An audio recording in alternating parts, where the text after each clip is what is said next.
When it comes to sports, the rules of how the game is played will always differ from one to the next. However, off of the fields and courts, there are far more similarities that exist in how each sport operates as a business. Someone who knows this all too well is the head of sales at the Lawn Tennis Association, Mike McSweeney. Mike, thank you for providing the opportunity to speak with us at the Rugby Business Network. No problem. Well, Mike, with Wimbledon underway, we could not have planned this interview at a more opportune time if we even tried. Tell us what your role as head of sales entails in the lead up to one of the most professionally run sporting events across the globe, and what keeps you busy over the 2 weeks of the Grand Slam. Sure. Well, my role at the Lawn Tennis Association involves everything on the commercial side. Mm-hmm. So we look after all the sponsorship, the hospitality, and the ticketing for all the major events that British tennis run. I mean, our real role in the build-up to the championships at Wimbledon is to provide the best grass court preparation for all the players. So we have the Aegon Open in Nottingham. We have the Aegon Classic, which is in Birmingham. We have the Aegon Championships at the Queen's Club, and then we have the Aegon International at Eastbourne. And then we go into 2 weeks of Wimbledon. So for myself and my team, we've been on the road across the UK now for 4 or 5 weeks, and we now build up everything and we get ready for an incredible 2 weeks at the Championships at Wimbledon. And you literally have hundreds and hundreds of people between the hours of 6 o'clock in the morning to 10:30 getting everything set for what will be, 40,000 people coming through the doors every day at the championships. Well, it's absolutely exciting times over there at Wimbledon. Well, as head of sales, Mike, please explain to us what it is exactly that the Lawn Tennis Association is attempting to sell to the public. Sure. I mean, as a governing body, the main role for the Lawn Tennis Association is to promote the game, and our mission statement is to get more people playing tennis more often. So my role within that is to provide the commercial funds that we ultimately reinvest into the game. So we're a non-for-profit organisation.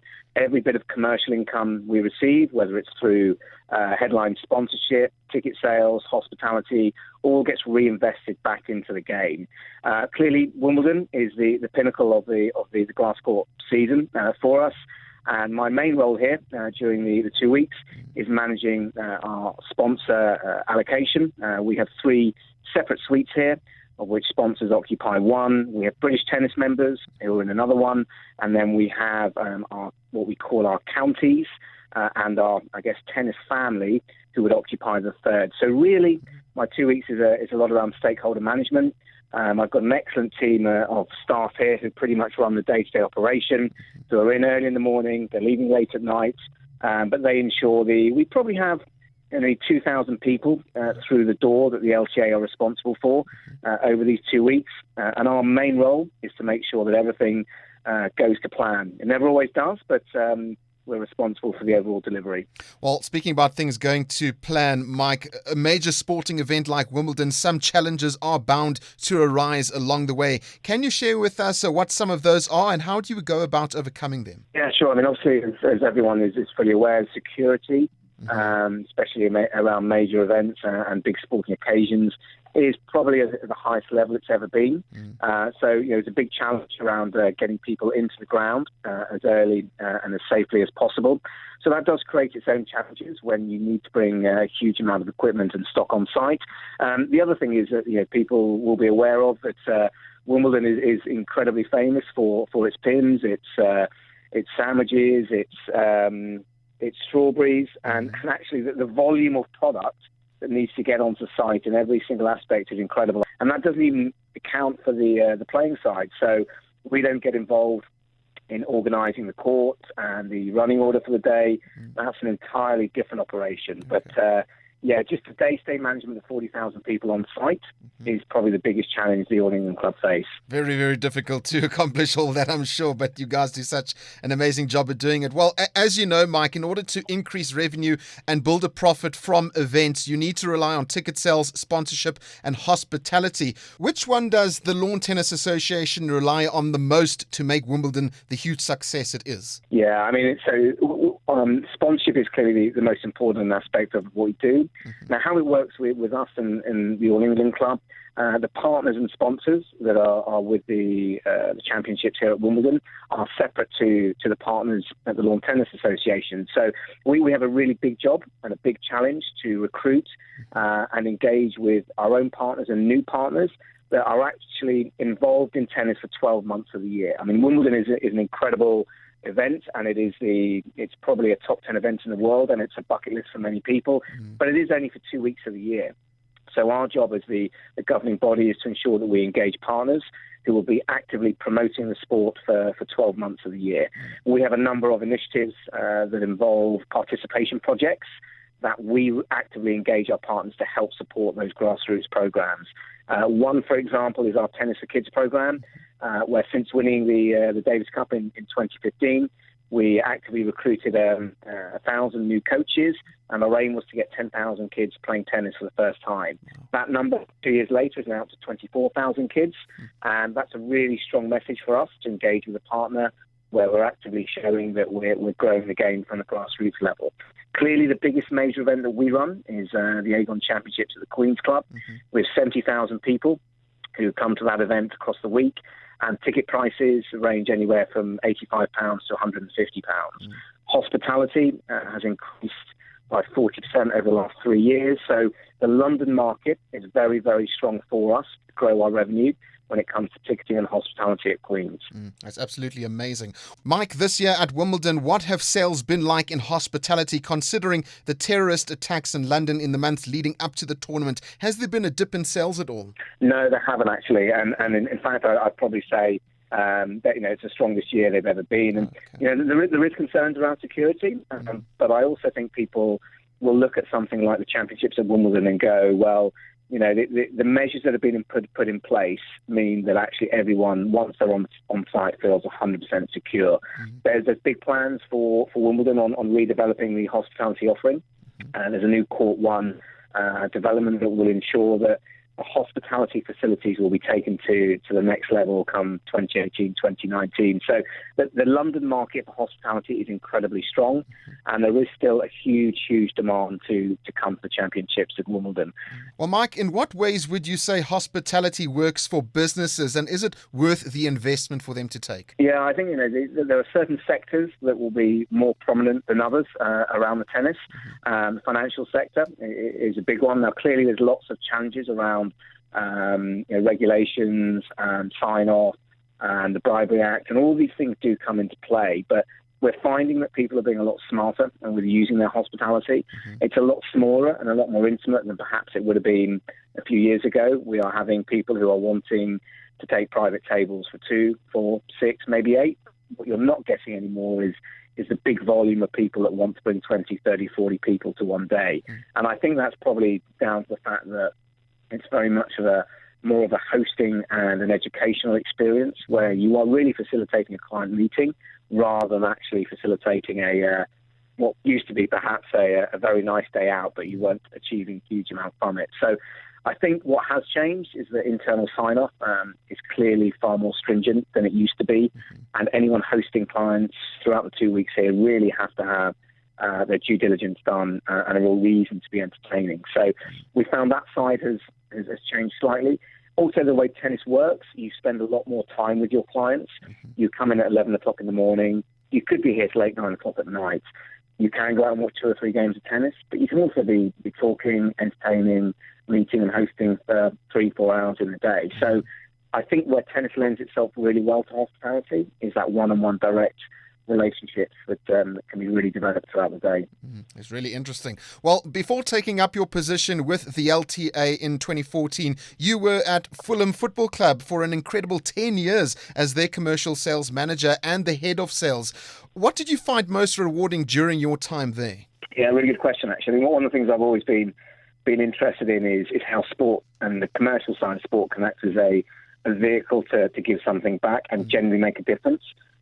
Football, as you well know, the money in football at the time when I was at Fulham in the Premier League, and the money that's involved at that level is absolutely huge. But what a lot of football clubs do that people don't know about is their CSR program. So I was actively involved in in using the commercial income that we would generate in football to support our foundation and some grassroots projects. So I would say one of the most rewarding things about working in sport is, one, you get the buzz and excitement of being on an event, which is clearly an incredible experience.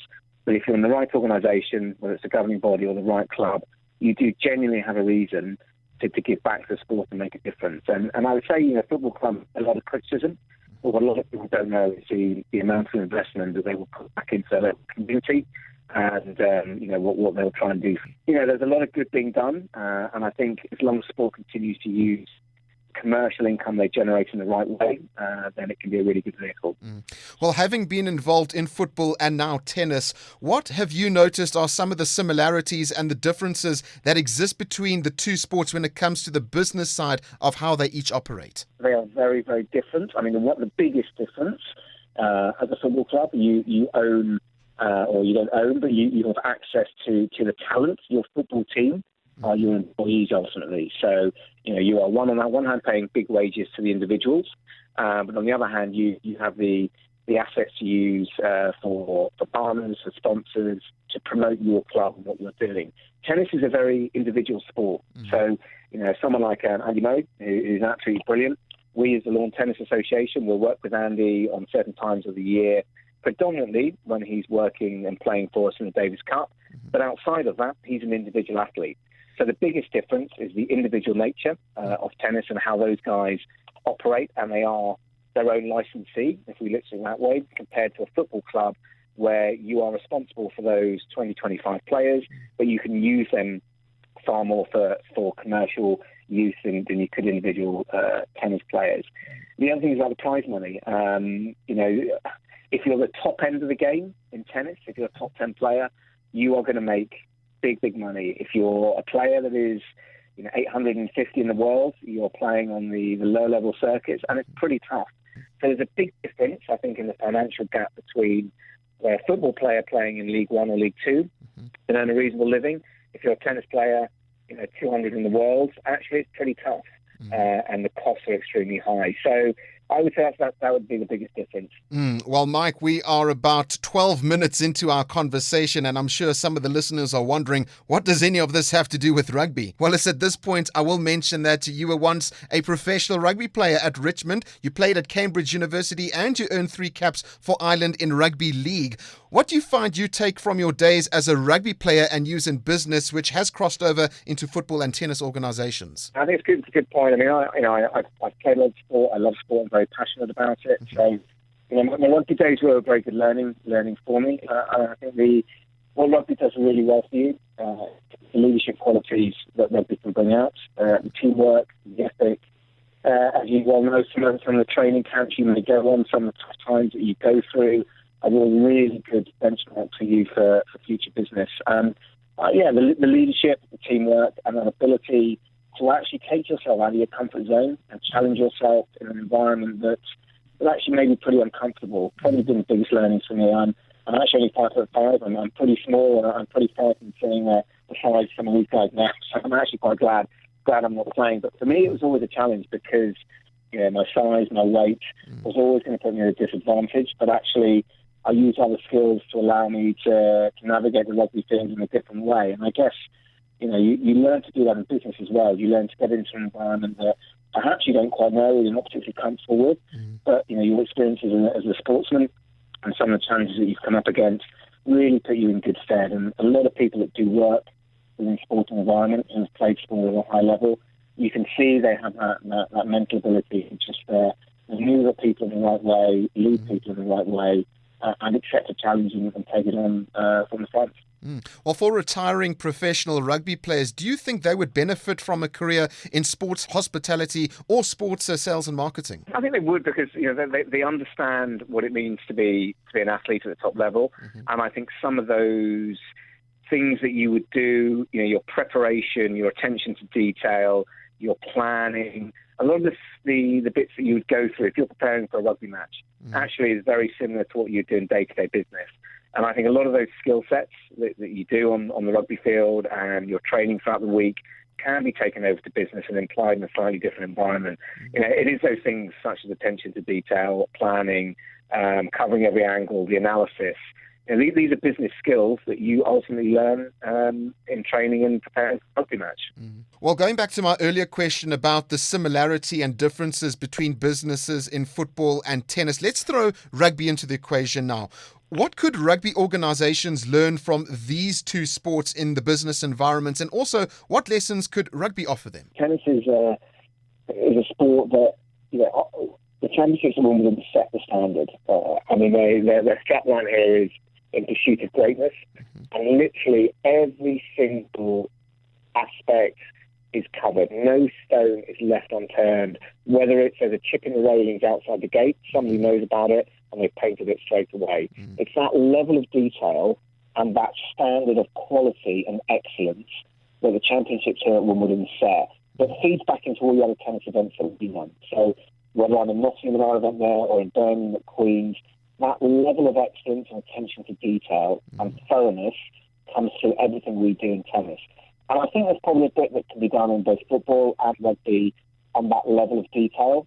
Running rugby events and football events, there's a degree where you could be going, we possibly get a bit complacent. We put on a great match day, we know what we're doing, it's great. But actually, I think business learning on how other events operate and what makes them set the standards would be a really good learning that other sports could take on board. Explain to people what works really well, what doesn't work well, and also for sports to be honest. Be honest with what the challenges are. And actually, if you're honest with where your challenges are, then you can look to other sports and where they can help you. Well, lastly, Mike, how could the Lawn Tennis Association benefit and likewise provide support to rugby-orientated businesses that might be interested in forming a partnership? Well, there is a crossover between the business sectors that will be interested in rugby and tennis, and also look at the time of the year. There is that calendar where if you've got the Six Nations in rugby in February, March, you've got the summer events, which are June, July. The rugby and tennis calendar works very well to complement each other. This, where businesses can work well together, is understanding their audience, their clients, who fits the tennis market and who fits the rugby market. So we're trying to help our clients by really ensuring they invite the right people to the right days and the right events. Well, Mike, it has been a fascinating conversation about tennis, football and rugby. Thank you for providing your knowledge and expertise in all three sports. And we at the Rugby Business Network hope the rain stays away for the remainder of Wimbledon and that it is a success like it has been every year. Thank you.